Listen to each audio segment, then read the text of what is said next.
Hello, my dear students. I welcome all of you on WS Academy. This is Science and Technology Lecture Series Part 2. Especially we have started the space technology और ये सारे competitive exams के लिए हैं lecture, especially JKSB VLW के लिए. And इसमें जो है space technology even science and technology हम पूरा सिलेबस कवर करेंगे MCQs के थ्रू. एंड इंशाल्लाह आपको बाकी कंपोनेंट्स की तरह साइंस एंड टेक्नोलॉजी पे भी जो है होल्ड आएगा, क्योंकि बहुत सारे ह्यूमैनिटीज़ के बच्चे होते हैं जिनको साइंस एंड टेक्नोलॉजी पे ज़्यादा होल्ड नहीं होता है. So thank you so much for your love and affection which we are getting through likes and comments. And जिस बच्चे ने लास्ट दो पार्ट्स नहीं देखे वो देखें. मैंने एक प्ले लिस्ट बना के रखा है साइंस एंड टेक्नोलॉजी JKSS भी. सो पार्ट 1 एंड पार्ट 2 हमने कर लिया. This is part 3. So let's get started. Okay, just read the question and 4 options and write your answer in the comment section. So today's question number 1 is which of the following is not true for geostationary satellite? Geostationary satellite के बारे में हमने कल भी questions किए. इनमें से क्या सही नहीं है? It takes its time period is 24 hours. It is fixed in space. It revolves from west to east over the equator and its angular speed is equal to that of the Earth about its own axis. तो हमें बताना है सही क्या नहीं है. देखो basically जब ये वेस्ट टू ईस्ट जाता है, अर्थ भी रोटेट करता है वेस्ट टू ईस्ट, है ना. अर्थ भी रोटेट करता है वेस्ट ईस्ट, तो ये भी वेस्ट ईस्ट जाता है और उसके सेम टाइम पीरियड में ये रोटेशन ये कंप्लीट करता है. तो इसका जो टाइम पीरियड है इसीलिए 24 आवर ही आता है. और ये मैंने आपको बोला एक फिक्स्ड ऑल्टीट्यूड पे हम इसको डालते हैं, मतलब दैट मीन्स मैंने कल शायद आपको बताया 35,800 किलोमीटर्स पे हम इसको डालते हैं. लेकिन जो जियो स्टेशनरी सैटेलाइट होता है, अगर ये फिक्स्ड होगा एक पॉइंट पे होगा स्पेस में, तो करेगा क्या? इसका काम होता है पूरा मॉनिटर करना. तो it is not fixed in space. Yes, it is orbited at a fixed altitude of almost 35,800 kilometers, लेकिन ये फिक्स्ड नहीं है स्पेस में. So option B will be the answer. Right. Okay, moving to another question. What is supernova? Supernova क्या होता है? आपको पता होना चाहिए, ये ज़्यादातर न्यूज़ में रहता है. सुपरनोवा क्या है? कमेट है, एस्टेरॉयड है, डाइंग स्टार है, ब्लैक होल है. बताइए क्या है. शाबाश. ये होता है लास्ट फेज जो है लाइफ ऑफ स्टार का. तो इट्स अ डाइंग स्टार. जो एंड ऑफ लाइफ होती है स्टार की वही होता है. इसी को हम सुपरनोवा बोलते हैं. उसी एवोल्यूशन के फेज को हम बोलते हैं. एक एक्सप्लोजन होता है, तो supernova is a dying star. ठीक है. अच्छा, एस्ट्रॉयड जो होता है ना, एस्ट्रॉयड होता है between Mars and Jupiter. Jupiter सबसे बड़ा प्लेनेट है हमारे जो है सोलर सिस्टम का. जो जुपिटर और मार्स है ना, इसके बीच में होते हैं एस्ट्रॉयड्स ये. ठीक है. और ये जो मार्स तक प्लैनेट्स हैं इनको हम इनर प्लैनेट्स बोलते हैं, इनको आउटर प्लैनेट्स बोलते हैं, इसको टेरेस्ट्रियल प्लैनेट्स बोलते हैं. इनको जो है ये गैसियस प्लैनेट्स होते हैं. और जो है सुपरनोवा का आपको पता होना चाहिए, ये एक डाइंग स्टार है. और जो ब्लैक होल होता है ना, इसकी ग्रेविटी इतनी ज़बरदस्त होती है कि ये इवन लाइट को बाहर नहीं छोड़ता है. ठीक है. Okay. And astronaut in outer space will observe sky as. अगर जो बाहर स्पेस पे जाते हैं ना एस्ट्रोनॉट्स, वो उनको स्काई कैसा दिखता होगा? वो अगर स्काई को ऑब्जर्व करेंगे तो उनको कैसा दिखेगा? Black, white, rich blue, light blue. बताइए कैसा दिखेगा? शाबाश. उनको दिखेगा ब्लैक. क्यों? क्योंकि वहाँ कोई पार्टिकल्स नहीं होते हैं, तो वहाँ कोई जो है लाइट स्कैटर नहीं होती है. No scattering of light. तो the sky looks black. Astronauts when observing sky, it looks black, right? So option A is the right answer. Moving to another question. The device in communication satellites which receives signals from an Earth station and transmits them to different directions is. उस device को हम क्या बोलते हैं जो हम communication satellites में use करते हैं? जो डिवाइस वही डिवाइस क्या करता है? रिसीव करता है सिग्नल एक अर्थ स्टेशन से और फिर ट्रांसमिट करता है उनको डिफरेंट डायरेक्शंस में. क्योंकि जो कम्युनिकेशन सैटेलाइट होता है ना, वो एक रिसीव भी करता है, ट्रांसमिट भी करता है सिग्नल्स को. तो उस डिवाइस को हम क्या बोलते हैं जो हम यूज़ करते हैं कम्युनिकेशन सैटेलाइट्स में? And options are transducer, transponder, transistor and transformer. And yes, the right answer is transponder. Got it? इसको हम ट्रांसपोंडर बोलते हैं. Moving to another question. Which city receives the highest cosmic radiation among the following. देख लीजिए, ये question जो है बहुत बार मैंने चेक किया and most of the time इसका जो आंसर है इट इज़ चेन्नई, ठीक है। लेकिन एक दो जगह पे दिल्ली भी लिख के था। बेसिकली कॉस्मिक रेडिएशन सबसे ज़्यादा कहाँ पे होगी, इसमें मेन फैक्टर ऑल्टीट्यूड डिटरमाइन करता है। जहाँ पे दिल्ली आंसर देखे था तो उसमें बोला गया था कि ये तीनों कोस्टल स्टेट से सेम ऑल्टीट्यूड पे, तो Delhi will be the answer. But most of the times जो है जहाँ जो आंसर है वो इसका मैंने चेन्नई देखा, राइट। आप कॉस्मिक रेडिएशन का पढ़ लेना थोड़ा सा। मूविंग, या मैं नेक्स्ट लेक्चर में आपको इसको इन डिटेल पढ़ाऊंगी। Moving to another question, which one of the following refers to first nuclear reactor of India. पहला न्यूक्लियर रिएक्टर ऑफ इंडिया इनमें से कौन था? पहला first nuclear reactor of India इनमें से कौन था? कामिनी, अप्सरा, उर्वशी, रोहिणी। बताइए सबसे पहला न्यूक्लियर रिएक्टर इंडिया का इनमें से कौन सा था? सही ऑप्शन क्या है? इसका जो पहला न्यूक्लियर रिएक्टर था ना वो अप्सरा था, ठीक है। एंड जवाहरलाल नेहरू की टाइम पे जो है ये किया गया 20 जनवरी 1957 को एस्टैब्लिश किया गया है Apsara, first nuclear reactor of India, याद रख लेना, ठीक है। Moving to another question, Indira Gandhi centre for atomic research is situated in. ये क्वेश्चन, ऐसे क्वेश्चन ज़्यादातर आते हैं एसएससी में और जेकेएसएसबी में। इंदिरा कौन सा इंस्टीट्यूशन इंडिया का जो है वो कहाँ पे पता होना चाहिए आपको। Indira Gandhi centre for atomic research is situated in, ये कहाँ पे सिचुएटेड है? Mumbai, Sriharikota, कालपकम, Thiruvananthapuram.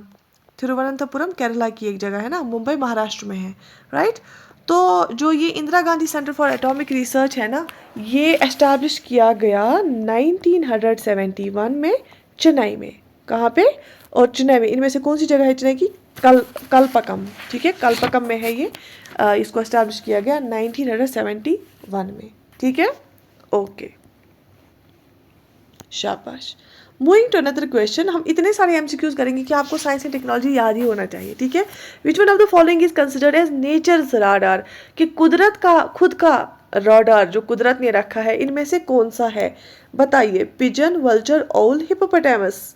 Second world war में बहुत यूज़ किया गया था। देखो हिप्पोपोटामस तो हो नहीं सकता उतना, तो ये ज़मीन पे होता है।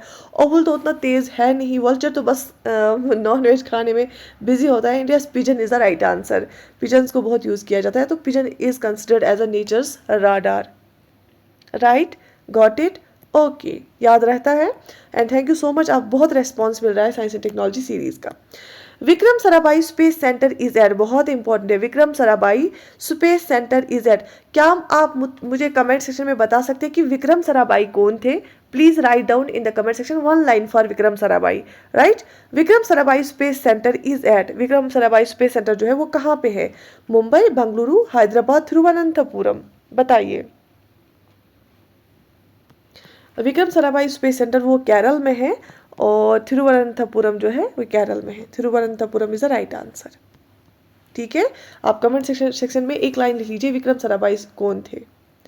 Okay, ISRO launched the world's first satellite dedicated to education, the EDUSAT in the month of. ये जो EDUSAT है ना, एजुकेशन सैटेलाइट, ये इसरो ने, इंडिया की जो एजेंसी है ना, इंडियन स्पेस रिसर्च ऑर्गेनाइजेशन, ठीक है। इसरो की फुल फॉर्म हमने कल की थी। इंडियन स्पेस रिसर्च ऑर्गेनाइजेशन जो है उसने दुनिया का पहला सैटेलाइट डेडिकेट किया एजुकेशन को। EDUSAT किस मंथ में, ठीक है। कभी कभी जब ड्राई पेपर आता है ना तो वो कभी कभी ये पूछते हैं, क्योंकि ईयर का डेट तो सेम है, 2004 में इसको लॉन्च किया गया, लेकिन डेट क्या थी, मंथ क्या था, राइट। तो इसको लॉन्च किया गया था 20 सितंबर 2004 को, ठीक है। और लॉन्च व्हीकल था GSLV F01, ये लॉन्च व्हीकल था, ठीक है। इसकी मिनिमम लाइफ रखी गई थी 7 ईयर्स। तो EDUSAT is the ISRO launch the world's first satellite, जो कि पूरा डेडिकेटेड है किसके लिए? एजुकेशन के लिए। 2004 में 20 सितंबर 2004 में इसको जो है लॉन्च किया गया, ठीक है। Moving to another question, communication satellite are used to, communication satellite किसके लिए यूज़ किया जाता है, किस चीज़ के लिए यूज़ किया जाता है? to transmit communication signal only, receive communication signal only, receive and redirect communication signal, provide information of natural resource only. याद रख लेना 99 points of the times क्या होता है जब only statement होता है ना, इसमें only word होता है ना statement में, वो गलत होता है, ठीक है। तो इन तीनों में only है, तो अगर communication satellite transmit करेगा लेकिन पहले उसको receive तो करना है ना, तो गलत है। अगर ये receive करेगा तो फिर transmit करना है ना, काम ही क्या है फिर कम्युनिकेशन सैटेलाइट का, वो लेता है फिर बाकी डायरेक्शंस में देता है, या अगर वो सिर्फ नेचुरल रिसोर्सेज के लिए इन्फॉर्मेशन प्रोवाइड करेगा, ये सही नहीं है। ओनली इसी चीज़ के लिए नहीं होगा कोई सैटेलाइट, इतना बड़ा होता है, इतना पैसा उस पर खर्च होता है, तो उसके बहुत सारे काम होते हैं। तो it receives and redirect communication signal, it is the correct. And जो डिवाइस हम उसमें यूज़ करते हैं, जो मैंने आपको अभी बोला, उसको हम ट्रांसपोंडर बोलते हैं, राइट। तो क्या आपको पता है किसी कम्युनिकेशन सैटेलाइट का, इंडिया के किसी कम्युनिकेशन सैटेलाइट का? अगर पता है तो आप कमेंट सेक्शन में लिख लेना, ठीक है। डिक्टाइल ग्राम इज रिलेटेड विद, जो डिक्टाइल ग्राम है ये किस चीज़ के रिलेटेड है? Fingerprint, teleprinter, serials, perambulator. Choose the correct option and write it in the comment section. Basically dactylography हम बोलते हैं स्टडी ऑफ, हम डिक्टाइलोग्राफी बोलते हैं study related to fingerprint. So dactylogram is related with the fingerprint, right.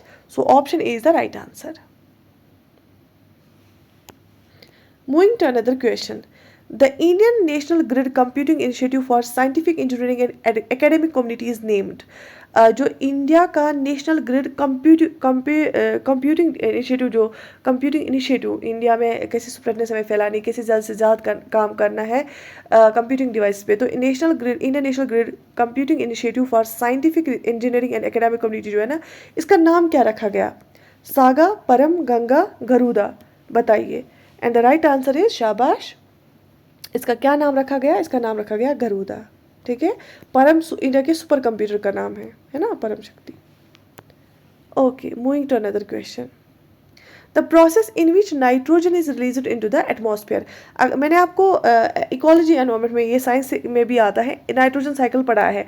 जो N2 है ना, nitrogen gas, ये हमारे एटमॉस्फेयर में 78% अवेलेबल है। हमारे एटमॉस्फेयर में 78% नाइट्रोजन अवेलेबल है, नाइट्रोजन गैस।